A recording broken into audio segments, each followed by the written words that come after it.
আর কইও না, যে ফ্যাসের মধ্যে পড়ছি। আমাকে ফরিদের বউ হচ্ছে প্রেগনেন্ট, মা হইব।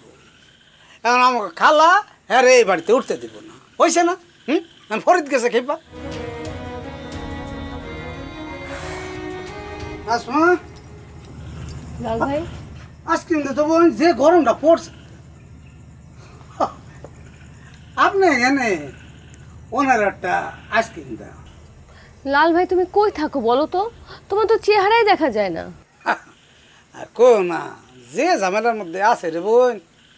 এই যে ফরিদের মা রাবেয়া খালা এই এমন প্যাচের মধ্যে রাখছে, হের বাড়িতে আসছিলাম। প্যাচে ফেলছে মানে? তুমি কি ওনার সাথে কোনো ঝামেলা করছো? আরে না না না, আমি ঝামেলা করবো কেন? হাজার রকমের একটা বিবেচনা আছে না। উল্টা আমি তাকে মায়ের পুতের মধ্যে ঝামেলা সেটা মিটাইতে গেছি। এইটা হচ্ছে আমার কাম, আমার ডাকছে তারা, আমি মিটাই আসছি। ফরিদের আবার কি হইলো? আর কইও না, যে প্যাচের মধ্যে পড়ছি। আমাকে ফরিদের বউ হচ্ছে প্রেগনেন্ট, মা হইব। এখন আমাকে খালা হ্যাঁ রে এই বাড়িতে উঠতে দিব না, হয়েছে না? ফরিদ গেছে খেপা, কইছে যে বাড়িতে আমার বউ থাকবো না এই বাড়িতে আমও থাকব না। হ্যাঁ একটা বিবেচনা আছে না। এই প্রত্যেকটা শাশুড়িগুলো শয়তান।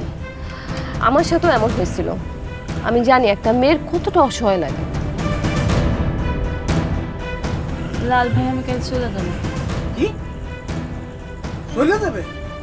না, আপনি যেতে পারবেন না, কোনো জায়গায় যেতে পারবেন না, নিষেধাজ্ঞা আছে। হাজার রকম একটা বিবেচনা আছে না। কে দিছে নিষেধাজ্ঞা? লাল মিয়া নিষেধাজ্ঞা দিচ্ছে, যেতে পারবেন না। আমার বাড়িতে আমি যাইতে পারুম না? না, আপনি পারবেন না। হাজার রকম একটা বিবেচনা আছে না।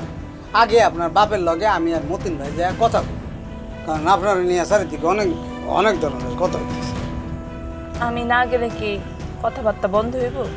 এখনই যদি বন্ধ না হয় 4 দিন পর হইব।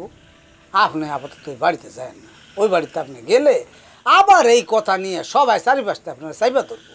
দরকার নাই তো, কয়টা দিন যাইতে দেন, মানুষ সব ভুলে যাবে। কেউ বলবো না। আমার বিয়ে সম্বন্ধ নিয়ে এলে মানুষ চারপাশ থেকে ভাঙানি দিব। কেউ এক রাত এ মায়া ঘরের বাইরে আসতো। তোমার বিয়ে আমাদের এখানে হবে, কেউ তোমারে কিছু বলবে না। এটা একটা বিবেচনার মতো কথা হয়েছে। এই ঘটক, কপালটা খুলে গেছে। এই আসো। এই অসহ্য গরমের মধ্যে কি লেগে ডাকলেন? তাড়াতাড়ি কোন কি করবেন? তোমার স্যার কপাল খুলে গেছে। আপনার একটা দায়িত্ব দিতে চাই। কি? শিলার বিয়ের দায়িত্ব। আপনি শিলার বিয়ের দায়িত্বটা নেন।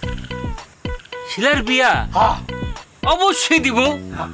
বিয়ার ব্যাপারে মানে শিলার বিয়ার ব্যাপারে আমার 20 বছর অভিজ্ঞতা আছে, বুঝছেন? হ্যাঁ, ঘটক, শিলার বয়সই তো 20 হয় নাই, 20 বছরের অভিজ্ঞতা মানে? আরে 20 বছর নাই, ওইতে কতক্ষণ? আপনার খালি কোন বিয়া কবে দিবেন, আমি সব ব্যবস্থা করতেছি। শিলারে আমরা এইখানে বিয়া দিতে চাই, এইটা সম্ভব কিনা এটা? অবশ্যই সম্ভব। এখানে বিয়া দেওয়ার ব্যাপারেও কি আপনার 20 বছরের অভিজ্ঞতা? হ্যাঁ, শিলারে বিয়া দিলে আমি এই দোকানে দিব। শিলা, আপনি কি কোন? আপনি মত কি কোন? বিয়া তো আপনি দিয়াই দিলেন, এখন আর আমার মত নিয়ে লাভ কি? কোনো চিন্তা করেন না আপনারা। কয়জন খাওয়াইবেন মেহমানের লিস্ট করেন, আমি সব ব্যবস্থা করে দিতেছি। এই ঝামেলা তো একটা লাগে গেল। কে? এইখানে যদি বিয়া হয় তাহলে খাওয়ান দাওয়ানোর ব্যাপারে একটা রেস্ট্রিকশন আছে। বেশি কিছু তো না, এখানে চানাচুর আছে, চকলেট আছে আর চিপস আছে। চিপস হইলে চলবো? হ্যাঁ চলবো। চিপস খাওয়ানোর ব্যাপারে আমার 20 বছরের অভিজ্ঞতা আছে। 20 বছরে? 20 বছরের পাক্কা। একটা চিপস, একটা দুইটা একটা কলা নিলাম। আমার মনে হয় মানুষের দোকান থেকে বাকি নেওয়ার উপরে তার 20 বছরের অভিজ্ঞতা। আপনি এটা বিবেচনার মতো কথা কইছেন।